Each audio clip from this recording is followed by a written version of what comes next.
Hello everyone, कैसे हैं आप लोग। My name is Chandra Kumar Shukla and I hope आप लोग बहुत अच्छे होंगे और अपनी अपनी पढ़ाई में व्यस्त होंगे। तो आज हम फिर करने वाले हैं कंप्लीट बायोटेक्नोलॉजी यूनिट का मोस्ट इंपॉर्टेंट क्वेश्चन प्रैक्टिस, जो रिपीटेड टॉपिक से मल्टीपल बार पूछे जाते हैं। और अगर आप ये सेशन कर लेते हैं तो आपका जो रीनीट 2026 21 जून को शेड्यूल है, उसमें आपका 40 से 48 मार्क्स सिक्योर हो जाएगा। और तुम वीडियो में आगे बढ़ने से पहले आपसे रिक्वेस्ट है कि अगर अभी तक आपने हमारे चैनल को सब्सक्राइब नहीं किया है तो हमारे चैनल को सब्सक्राइब करें, वीडियो को लाइक करें और कमेंट करके ज़रूर बताएं हमें कि हम वीडियो कैसा लगा। और इसी तरीके से मैंने कंप्लीट इकोलॉजी और प्लांट फिजियोलॉजी करवा दी है, आप उसे भी जा करके देख सकते हैं। तो चलिए शुरू करते हैं आज का लेक्चर।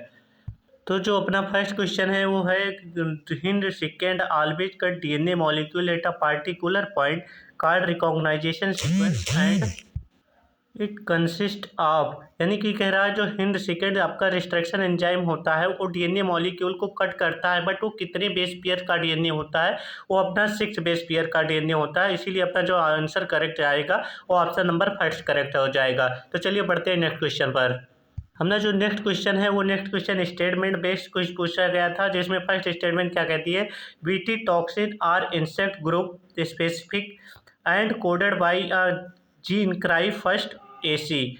स्टेटमेंट सेकंड देख लेते हैं, BT toxin exist as inactive protoxin in B thuringiensis, however after ingestion by the insect the inactive protoxin gets converted into active form due to acidic pH of the insect gut। तो इसके अनुसार हम देख लेते हैं first कह रहा है कि BT toxin are insect group specific and coded by a gene cry first AC. First statement अपना करेक्ट है, बट सेकंड इनकरेक्ट है क्योंकि यहाँ पर ड्यू टू एसिडिक पीएच लिख दिया है, यहाँ पर एल्कलाइन पीएच अपना होना चाहिए था। इससे जो अपना करेक्ट आंसर हो जाएगा वो ऑप्शन नंबर सेकंड हो जाएगा, क्योंकि इसमें जो स्टेटमेंट फर्स्ट ट्रू होगा और सेकंड फॉल्स होगा। चलिए बढ़ते हैं नेक्स्ट क्वेश्चन पर। अपना जो नेक्स्ट क्वेश्चन है वो पूछा गया था, what is the fate of piece of DNA carrying only gene of interest which is transferred into an alien organism.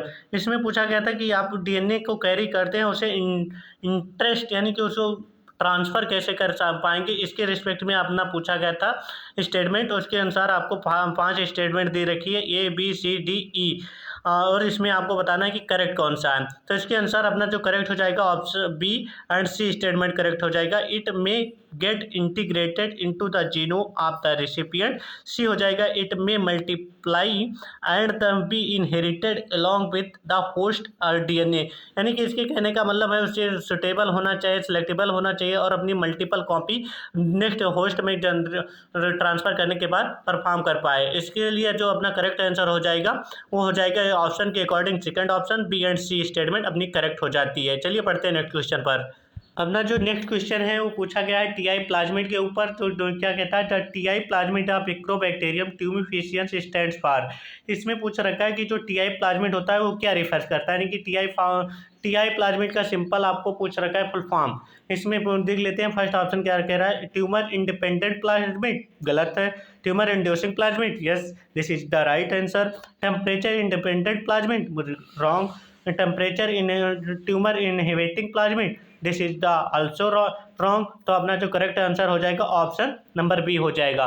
Okay, और अगर आपको इसी तरीके से इकोलॉजी का और प्लांट फिजियोलॉजी के भी क्वेश्चन प्रैक्टिस करने हैं तो हमारे चैनल पर वीडियो अपलोड है, आप जाकर के उसे भी रिवाइज कर सकते हैं।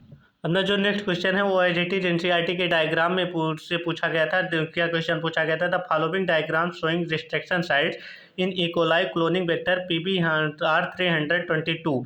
अपना जो वेक्टर है PBR 322 है। Find the role of X and Y gene. इसमें जो अपना सारी चीज़ें दे रखी है, इसमें एक्स एंड वाई क्या है इसे बताना है और इसमें इसका फंक्शन बताना है। तो एक्स होता है अपना एम्पिसिलिन एंड वाई होता है टेट्रासाइक्लिन। अब इसके रिस्पेक्ट में अपना जो करेक्ट आंसर हो जाएगा वो ऑप्शन नंबर 4 हो जाएगा। The gene X is responsible for resistant to the antibiotic and Y for protein involve in the replication of plasmid. Okay, चलिए बढ़ते हैं नेक्स्ट क्वेश्चन पर। अपना जो नेक्स्ट क्वेश्चन है वो पूछा गया था, during the purification process for the recombinant DNA technology addition of the chilled ethanol precipitate out of. यानी कि जो इसमें कह रहा है कि जो इलेक्ट्रोफोरेसिस टेक्निक होती है उसमें हम चिल्ड इथेनॉल को डालकर किससे आइसोलेट करते हैं। उसमें हम ऑप्शन दे रखा है आरएनए, और सेकंड ऑप्शन है डीएनए, थर्ड ऑप्शन है स्टोन एंड फोर्थ ऑप्शन है पॉलीसेकेराइड्स। तो इसमें हम डीएनए को आइसोलेट करते हैं। ये टेक्निक बहुत इंपॉर्टेंट है, इसे आप करके जरूर जाइएगा और अभी तक चैनल को सब्सक्राइब नहीं किया तो चैनल को सब्सक्राइब भी कर लीजिए। अपना जो नेक्स्ट क्वेश्चन पूछा गया था वो पूछा गया था in gene gun method used to introduce alien DNA into host cell micro particles of dash metal are used. इसमें कौन सा metal particles gene gun method में यूज किया जाता है? Very very important question.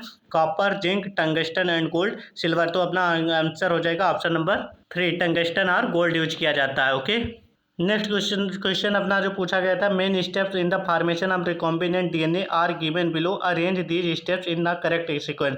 Recombinant DNA बनाने के लिए हमें पहले इसके क्या पूछ रखा है कि जैसे हम रिकॉम्बिनेंट डीएनए बना रहे हैं तो इसके स्टेप्स क्या हैं और इसे करेक्ट मैनर में इंक्रीज अरेंज करना है। ओके, तो चलिए देखते हैं। तो अरेंज करते हैं। फर्स्ट अपना हो जाएगा, पहले हम आइसोलेशन ऑफ डिजायर्ड डीएनए करेंगे, फिर क्या करेंगे, कटिंग करेंगे आप DNA specific location by restriction enzyme, फिर करेंगे amplification of gene of interest using PCR, फिर करेंगे insertion of recombinant DNA into the host cell. जो हमारे ऑप्शन नंबर थर्ड में दिख रहा है सी बी डी ए हो जाएगा, पहले सी फिर बी फिर डी फिर ए। ओके, चलिए बढ़ते हैं नेक्स्ट क्वेश्चन पर। हमने जो नेक्स्ट क्वेश्चन पूछा गया है वो देख लेते हैं। Which one of the following technique does not survive the purpose of early diagnosis of disease for its early treatment. इसमें पूछा है डज नॉट, यानी कि डज नॉट सर्वाइव। भाई इसे की वर्ड को मार्क कर लीजिएगा, यही इसलिए मिस्टेक करवाते हैं। तो इससे अपना करेक्ट आंसर हो जाएगा option number second, serum and urine analysis does not involve होता है किसमें, अर्ली डायग्नोसिस ऑफ डिजीज के ट्रीटमेंट में। ओके, चलिए बढ़ते हैं नेक्स्ट क्वेश्चन पर। हमने जो नेक्स्ट क्वेश्चन पूछा गया था वो स्टेटमेंट बेस्ड क्वेश्चन पूछा गया था। तो फर्स्ट स्टेटमेंट क्या कहता है, the DNA fragment extracted from gel electrophoresis can be used in the construction of recombinant DNA. Absolutely right. Second क्या कह रहा है, smaller size of DNA fragment are observed near anode when larger fragment are found near the wells in an agarose gel. ये भी correct है। तो अपना जो करेक्ट आंसर हो जाएगा और option number B, fourth statement first and second are correct.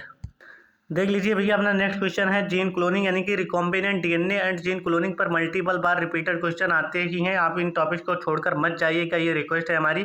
तो चलिए देखते हैं अपना ये क्वेश्चन क्या कह रहा है। Which of the following enzyme are not essential for gene cloning. तो इसमें जो अपना हो जाएगा restriction enzyme, restriction enzyme use होता है, डीएनए लाइगेज यूज होता है, पर म्यूटेज एंड रिकॉम्बिनेज यूज नहीं होता है, डीएनए पॉलीमरेज भी यूज होता है। तो अपना जो करेक्ट आंसर हो जाएगा वो ऑप्शन नंबर बी हो जाएगा, सी एंड डी।